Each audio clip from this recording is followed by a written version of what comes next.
Boom! What's going on, everyone? It's Steve Larsen. This is Sales Funnel Radio, and today I'm going to tell you guys and try and convince you that you should never hire a marketer. I've spent the last 4 years learning from the most brilliant marketers today. And now I've left my 9-to-5 to take the plunge and build my $1 million business.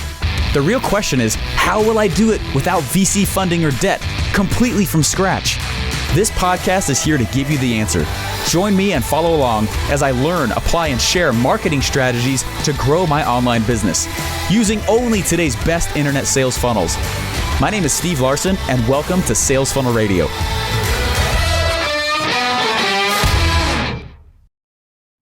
What's up, guys? I'm excited for this episode. I've been thinking about this quite a bit here. Recently, I had a guy reach out to me. It was over on, I don't remember who. I tried to find it on my phone, actually, but he reached out, and this has happened many times, and I just wanted to address it because it seems to be something that happens often.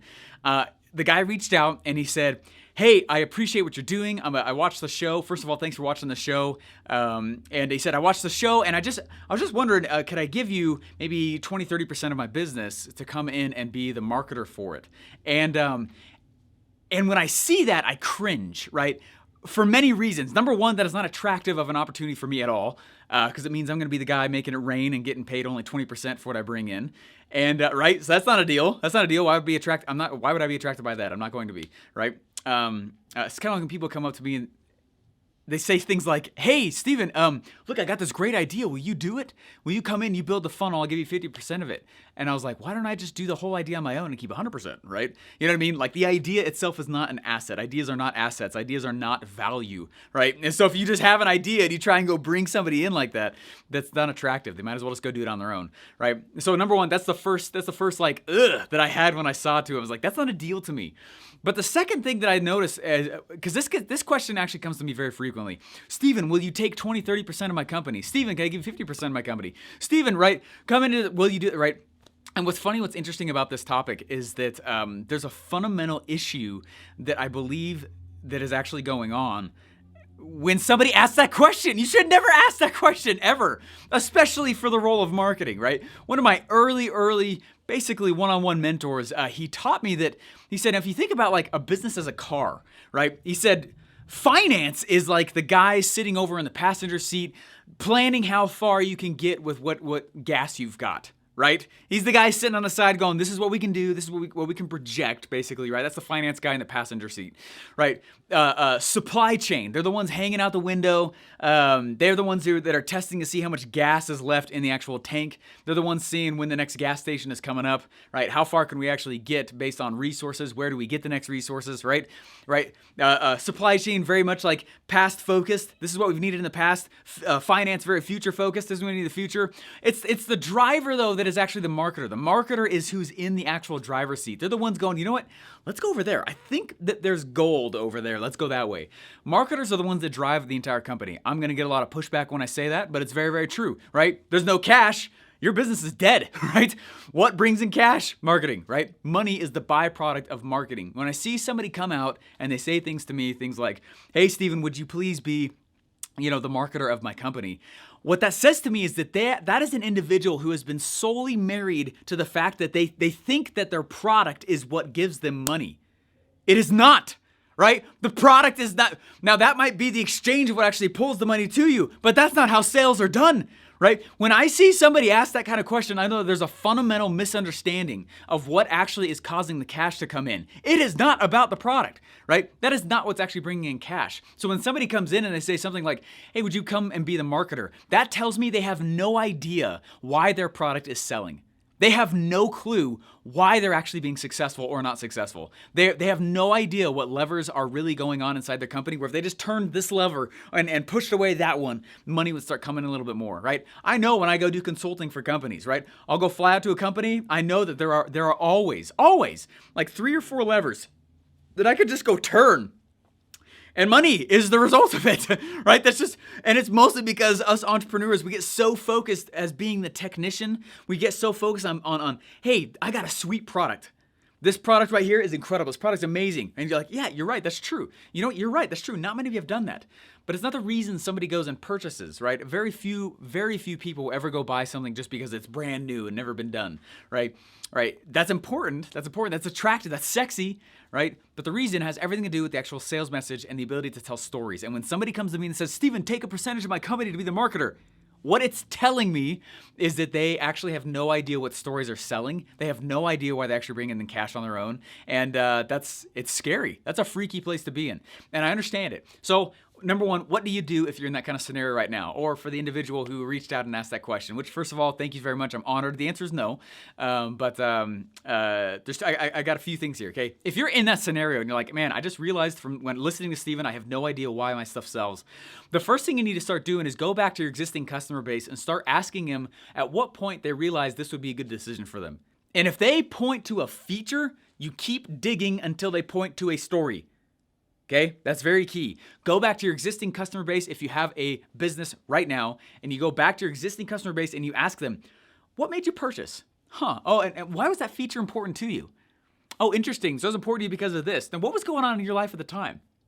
Now, what was it that I said where you realized, oh my gosh, this guy's not a scammer, right? Now, right? And you just keep digging and you keep digging. And what you're going to find out, ask a lot of people. Man, I would ask like 50 of your customers and go in and ask them. And what you'll start to see is a pattern around whatever story it was that you were telling, right? And it might take some digging on your side. Now, if you don't have a product, if you don't have if you don't have anything selling, you might be somewhat in this scenario at a bit of an advantage because you're going to be able to go in and just start telling stories about your product. Right? Not about the product, it's storytelling, okay? That's what selling is. You're telling stories. Every commercial, every ad, every infomercial, infographic, anything that persuades you is story-based, okay? And so what I want you to do is I want you to start going out and start telling stories to people, okay?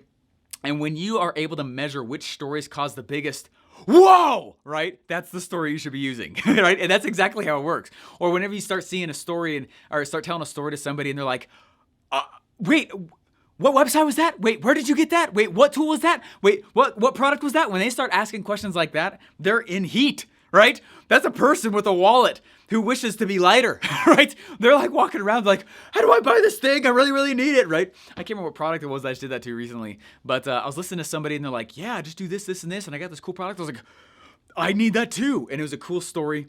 I wish I could remember the specific experience. I just remember that's just happened recently. Again, right? When you start to see those stories having that kind of effect on an individual, you make notes of them, okay? Earmark that story, okay? When I launch a product, one of my favorite strategies is just to start telling stories on a podcast or other people's podcasts or a YouTube channel or something like that. And what I'm doing is I'm testing stories, okay? And as I'm trying to see like, okay, which of these stories is causing a reaction, a positive buying reaction, right? I don't care if it's from me or not yet. I'm just trying to see if the story sells, okay? The story is what's selling. I don't even have to have a product yet, and I can get people to start purchasing, okay? And then there can be obviously a very ethical and moral bridge to cross there, and make sure you don't cross that, right? Stay ethical, stay moral with this stuff, okay? But that's truly what's causing the actual purchase to happen, okay? So first two things, right? Number one, coming to me and saying, you want 20 to 30% of my business to be a marketer? No, because that means you don't know what you're selling and you don't know why it's selling. You might know what, but you don't know why. You don't know why the thing is actually selling. Number two, right? The point I was just making right there, right? It means that the person whose business it is doesn't know stories that are selling, right? And those are obviously very tied, those first two. But honestly, what I wanted to do real quick here, I just wanted to give you guys a little piece of advice on who you should hire, okay? If I'm out there and I'm saying like, don't hire a marketer, what I'm really doing is I'm trying to help you understand who you should hire. Don't hire a marketer, okay? The marketer, guys, every time I've built a funnel for somebody, quick story, okay? I went and as soon as I started, one of the first roles I had at ClickFunnels was to build Russell's personal clients funnels, okay? His personal clients came to him, and these are hot shots, right? You can imagine the kind of guys that Russell is willing to say yes to. They're hot shots. They're big guys. They're extremely successful, very well known. And I was the guy on the side just hammering these things out, right? Right, just pounding out tons and page after page after page, funnel after funnel, right? And what was super interesting about it is that literally just about every single time I was done building the funnel, and it was a success, and we got this huge influx of cash for them, and we're like, sweet, well, hey, that was a great project, appreciate it, your funnel's done now, keep running traffic to it. And then we would just like walk away, the funnel would die. Okay, almost every single time. I can think of one instance where that wasn't the case, but I remember one time though, I was running 8 different companies' funnels. Right? It was like 8. It's ridiculous. So I'd be going in and I'd be like, all right, this over here we're in the health industry, over here we're in the camping industry, over here we're in the this, we're in the that, like all this huge broad, and I was looking at numbers, right? And tweaking back, and I was like, Russell, they need this. Russell, right? And like pulling my hair out. It's hard enough just to get an individual to build one funnel in their life, right? You literally are one funnel away from the life you'd like. That's why we say that all the time. It's not a cute saying. It's very true. Okay, imagine doing like 8 at the exact same time. And my brain's already on fire, but it was like extra ablaze, right? And anyway, it got really, really stressful. Right? And what we realized was that we had done so much of the marketing for them and figuring out which stories do sell, and not just how to tell the stories or what the stories are, but how to tell them, right? We figured out there's so many things we had figured out for them, and they had not had the epiphany yet on why those things were working. So then when we left, they didn't know the 3 levers they should just keep turning and cash would pop out the bottom, right? And so the issue with that is that, like, if you're the entrepreneur, this is what we did. We literally stopped working with companies where the CEO was not also the marketer. Okay? Greg, there's a business owner, a marketer, and an entrepreneur, right? And a lot of times, especially as the company grows, they're not always the same people. I don't like working with companies where the CEO is not also the entrepreneur, who's not also the marketer. You know, there's a sweet spot for me where I like working with that kind of company, because we would go in and I'd start working with their CMO and I'd build these funnels and we put them out, and then I'd have to resell the entire concept again from the ground up to the entrepreneur or to the CEO or to the the business owner. Does that make sense? So there's a combination there that I like to work with, that is very, very attractive to me. And I know that I can go blow those up. It's not that I can't on the other side. It's just there's so many holes to jump through. It's ridiculous, right? There's lots of red tape, especially when the organization starts getting bigger. So I don't like to work with I don't like to work with anybody who's not the ultimate decision maker when I start building funnels with people, right? And it's because, man, like, it's so rough when that business owner is not also the marketer, right? Hopefully so. Like, and it makes sense. Like, the marketer is the one driving the sales. They're the one figuring out where the next vein of gold is, right? But if it's not also the entrepreneur or CEO or business owner, if it's not also a marriage between those two, it's hard, because then you're constantly reselling the organization and what you're doing, rather than having the leader be also that marketer, like, right? So never outsource your marketing, right? We always joke that outsourcing your marketing is like outsourcing your sex life, okay? You're not going to do that, okay? It's, right? Selling is the sex of business, right? Right? The relationship is the fulfillment afterwards, right? And that's the big joke with it. Anyway, we say that a lot. But that's the whole point, though. That's the whole key. That's what I'm trying to say, is that when you go in and you're not working with somebody who's the ultimate decision maker in some form or fashion, cannot control or influence or maintain their organization, and you are reselling everybody, that is a terrible funnel building scenario to be in. I've been in it enough times to know when it looks like that might be what's going on, okay? So, does that make sense? So there's multiple reasons why I say no, okay? But the person, I just want you to know real quick who you should hire, okay? My goal of Sales Funnel Radio is to turn you into a marketer, okay? Marketers make cash, right? Money is the byproduct of marketing. Marketing is the thing that gets you guys money coming in, right? Loving customers who continue to buy after they make that first purchase, right? I want to turn you into a marketer, right? So I'll probably do a podcast episode soon. In fact, I might do it after this one, where we just go over definitions so you guys can understand really what marketing actually is, what selling actually is, what closing actually is, right? Does that make sense? What advertising actually is. They are very different and unique scenarios, okay? When I learned the difference between a product and an offer, my life changed. When I learned the difference between selling and marketing, my life changed. When I learned the difference between selling and closing, my life changed. Those are very different activities. When I learned the difference between advertising and marketing, my life changed. Okay, they are all very different. Do not think they're the same. Completely different things. And so anyways, okay, so the person that you should hire, You need to think of it almost like a web. That's how I think of it as, right? If you are the main marketer, if you're the guy, especially if you're small, right? Especially if you're just starting out in this game. Now, if you're big, this also applies to you as well. But the issue is, so you are the marketer. Now, what is marketing? Marketing is the act of changing beliefs with the intent of a purchase to happen. That's all marketing is. That's my own definition, okay? But as I've just gone further and further in this game, that's what it is. Marketing is not necessarily an ad. Marketing is not necessarily Facebook ads. It's not necessarily logos. It's not necessarily, right? And so for a long time, I spent time asking myself the question, what is marketing itself? The essence of marketing itself, what is it?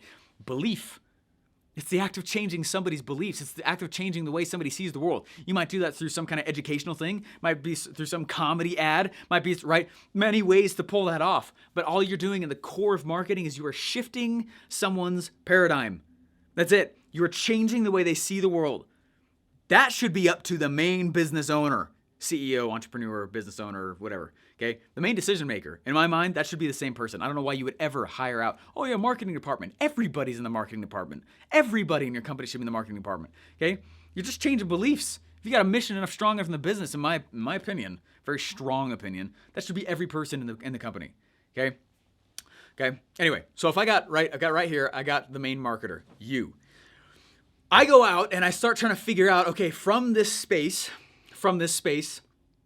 I've got a, right, that might mean a Facebook ads person. That might mean that I need to go and find a creative individual, meaning like they create creatives, like pictures and logos and stuff like that. That's not marketing, but it's a piece of it, right?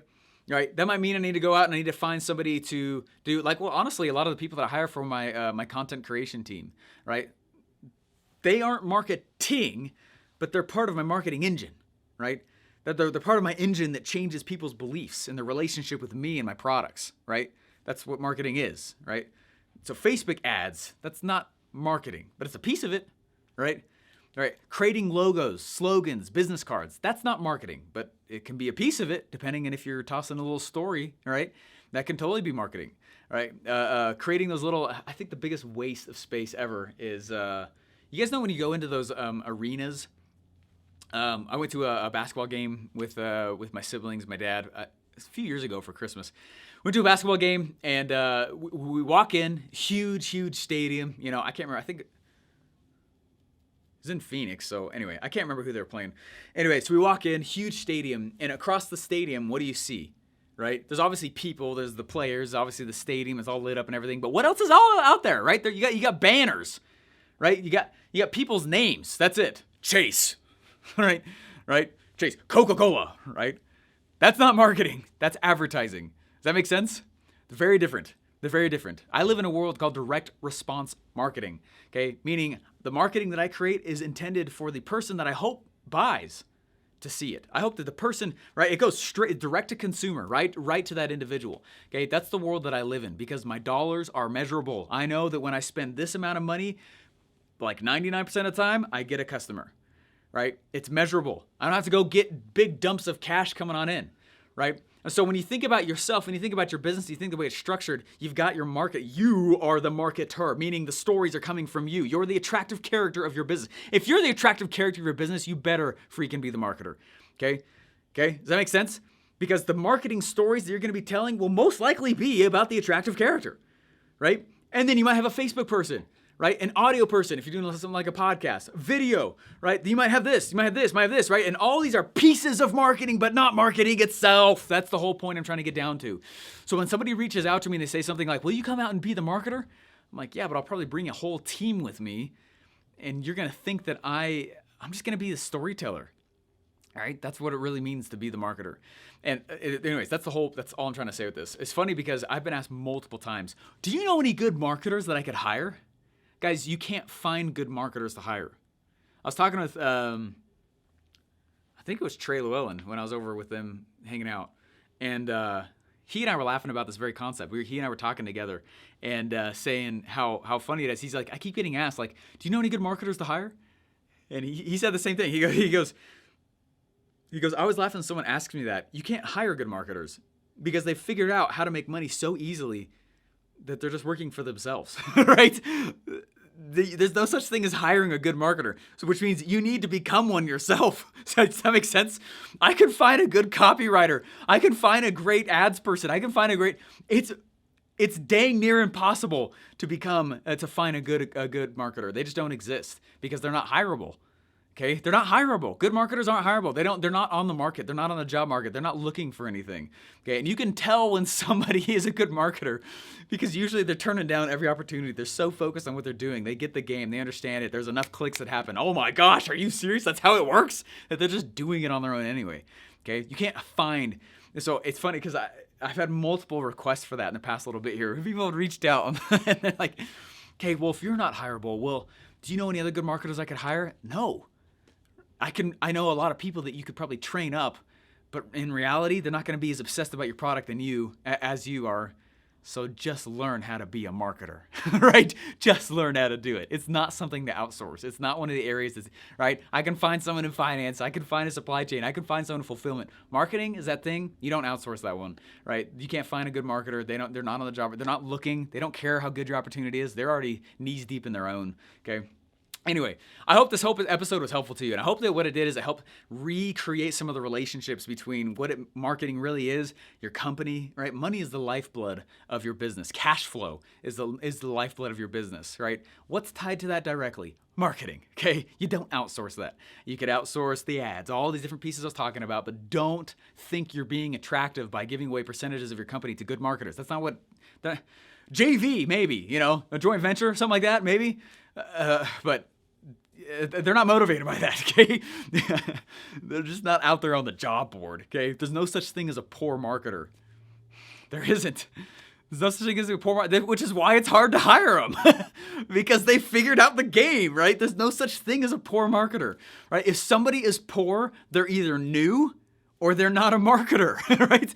That's it, right? If you figured out all that, there's just a few tweaks that make the game real easy, guys. And that's what this whole podcast is meant to try and help you learn and understand. So anyways, I know this one was a bit of a rant. I was kind of all over the place a little bit, but hopefully you got the idea. Don't hire a marketer. You are the marketer. You try and hire a marketer, it's not going to work. Be the marketer, hire out specific roles in your campaigns. That's it. That's what you hire. And don't try and find a good marketer or hold out on your own business because you're trying to find a good marketer. It doesn't work that way. All right, guys, thanks so much. Hopefully you enjoyed the episode. If you guys liked it, please share it. It really means a lot to me. It really makes me excited and feel good when I see your reviews. It means a lot to me. When I see that you guys have shared it, when I see, anyway, this is something I've dumped a lot of my own money into just to get some of these lessons out because I want to help share. So it really means a lot to me when you kind of pay it back, pay it forward, so to speak. So anyways, guys, thanks so much. Hope you guys enjoyed it, and I'll talk to you guys in the next episode. Bye. Boom. Thanks for listening. Hey, please remember to rate and subscribe. Hey, you want me to speak at your next event or mastermind? Let me know what I can share that would be most valuable by going to stevejlarsen.com and book my time now.